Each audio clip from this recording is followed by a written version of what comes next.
ए rupees. आने वाले समय में आप डिजिटल करेंसी को नोट की तरह इस्तेमाल कर सकेंगे।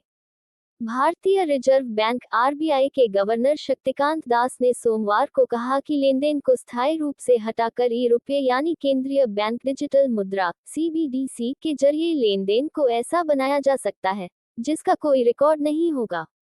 इससे ये कागजी मुद्रा के समकक्ष हो सकती है। उन्होंने कहा कि सीबीडीसी को ऑफलाइन ढंग से भी हस्तांतरण के लायक बनाने पर काम किया जा रहा है। उन्होंने कहा कि नकदी की एक प्रमुख विशेषता यह है कि इसे काम करने के लिए नेटवर्क कनेक्टिविटी की जरूरत नहीं होती है। इसका मतलब यह है कि बिना इंटरनेट के भी डिजिटल रुपये का लेन देन कैश की तरह हो सकेगा। आरबीआई की क्या है प्लानिंग? भारत अपने वित्तीय समावेशन लक्ष्यों में मदद के लिए प्रोग्रामेबिलिटी फीचर पेश करने के साथ सीबीडीसी को ऑफलाइन मोड में भी हस्तांतरित किए जाने लायक बनाने पर काम कर रहा है।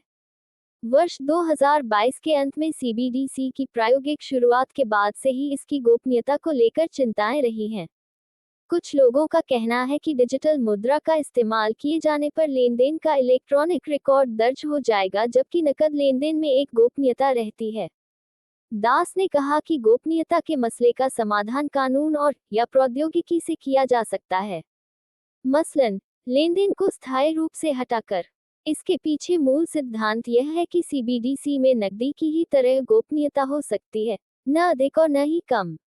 इस मौके पर आरबीआई गवर्नर ने दोहराया कि भारत सीबीडीसी को ऑफलाइन ढंग से भी हस्तांतरण के लायक बनाने पर काम कर रहा है।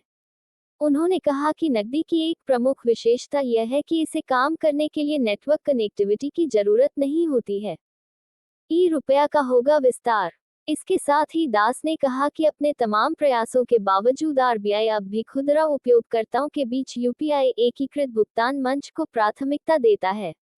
हालांकि उन्होंने उम्मीद जताई कि आगे चलकर स्थिति बदल जाएगी। उन्होंने ये भी बताया कि आरबीआई ने यूपीआई के साथ सीबीडीसी के पारस्परिक इस्तेमाल को भी सक्षम किया है।